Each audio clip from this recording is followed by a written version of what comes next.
Greetings. I hope everybody is doing okay. Mpulirizamu katono.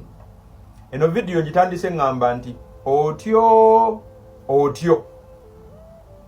Ntandise ngamba nti otyo.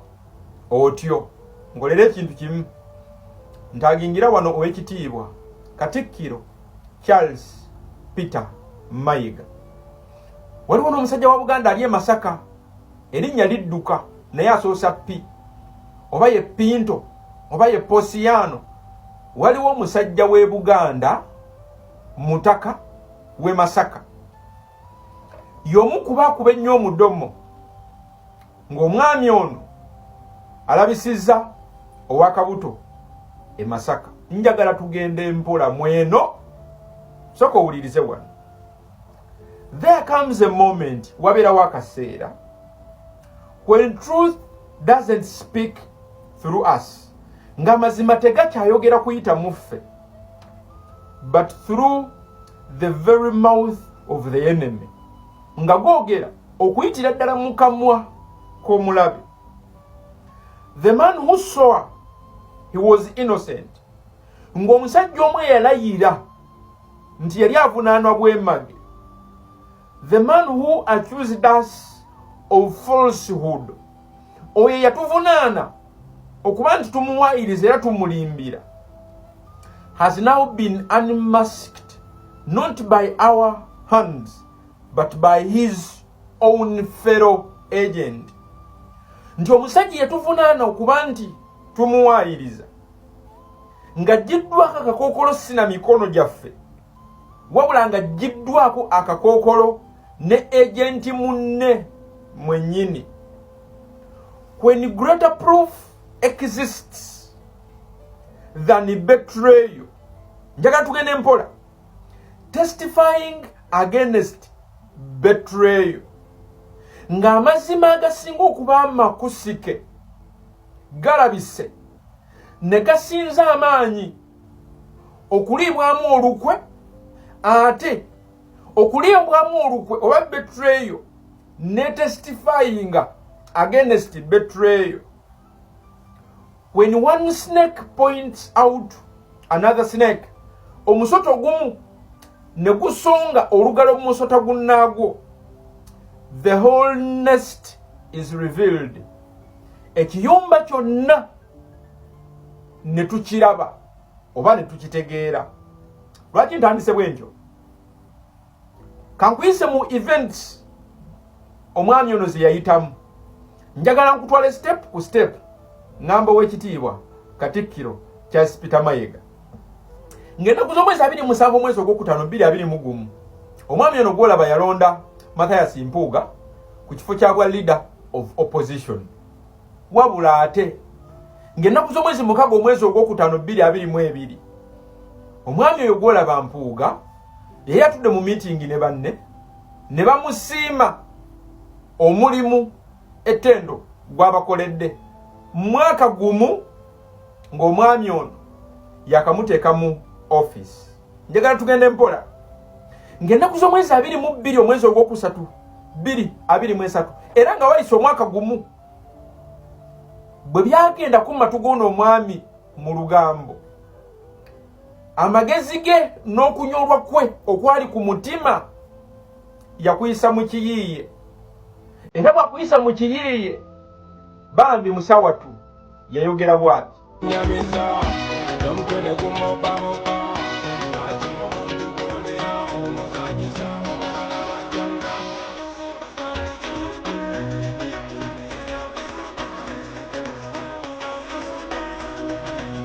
Mukiyiiye kyekimu amaliriza agambe public nti mukulu wange twogedde nnyo era amagezi agamuwa, era ng'amubuuza lwaki okukuta.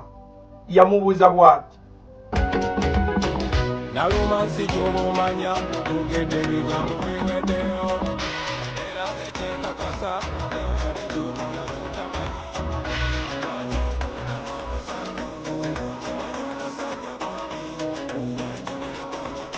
Wabula ate mu kaseera kekamu kubanga mukulu we yamwesize nnyo era ng'amwagala nnyo, teyakoma okwo, n'amagezi yamuwa n'amugamba bw'ati.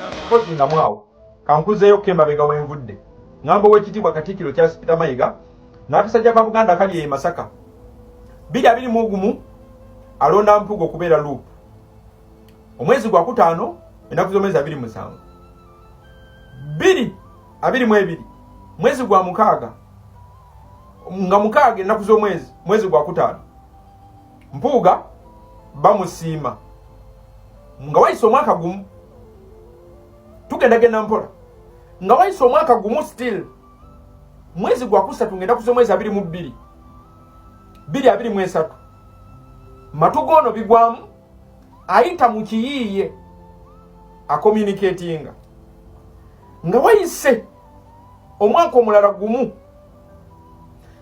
lwavaayo okubyogerako yabitegeera 2022 abyogerako ng'ennaku z'omwezi 2 omwezi ogwokusatu 2024 mu Facebook post oba mu post gye yateeka ku mitumbagano gye egy'enjawulo eno wano ne ku mikutu emirala wabula ate era nga wayise omwaka gumu spesi ya mwaka gumu gye njogereramu ng'ennaku z'omwezi 17 omwezi ogw'omwenda 2025 Nobert Mao oba Robert avaayo akola kye bayita vindication ekitegeeza you were right all along mu bigambo bya Nobert Mao nga bye bigambo bye bimu omukulembeze bye yagamba Mathias Mpuuga mu kiyiiye 2023 Nobert Mao avaayo akonfaminga ng'ayogera bw'ati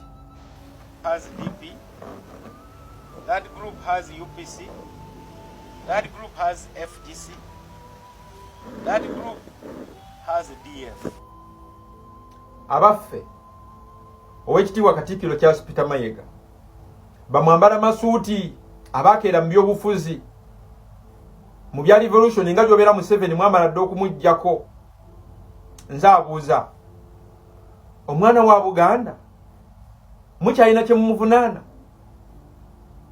okyasobola okuvaayo n'ogamba nti gurupu ya Mpuuga Bedi Bwanika bagiranga bwemage munnamasakaali eyo ng'olinamu ku magezi agatoola okyasobola n'okubaako olugalo lw'omusongamu yabyogereko 2023 okukuta kwa Mpuuga ne Museveni ono omusajja yakutegeera 2022 nga kiyitiridde nnyo akwogerako 2024 nga wayise emyaka ejja nga ne Mpuuga bamutuuzizza wabula n'okumugamba n'amagezi n'agamuwa teyawulira yabitegeera 2022 yabisirikira emyaka 2 kati ati kyewuunyisa nga bumaze okuyita emyaka 3 ku event yonna omusota ne gusonga mu musota gunnaagwo nti n'ogwo omusota finally Mao yakoze vindication egamba omwami ono nti wamu abadde mutuufu olalongo abo bannaffe tubadde tukolagana nabo owekitiibwa Katikkiro Charles Peter Mayiga musajja wo yatunda omwana wa Buganda mwaka gumu nga yakamwesiza office mwabe Masaka abakulukulu myaka abaali banenya omwana ono nga mugamba muto mu byobufuzi mbwensonga tiyazikwata kisajja kikulu mwetunuzeemu obuzindalo muddemu mu kyogere lwaki nagambye otyo temutuswaza bakulu baffe yali yalabayo dda olunaku olwaleero emisota gyeyanise ng'ogaana olondo ono ng'oli mu Buganda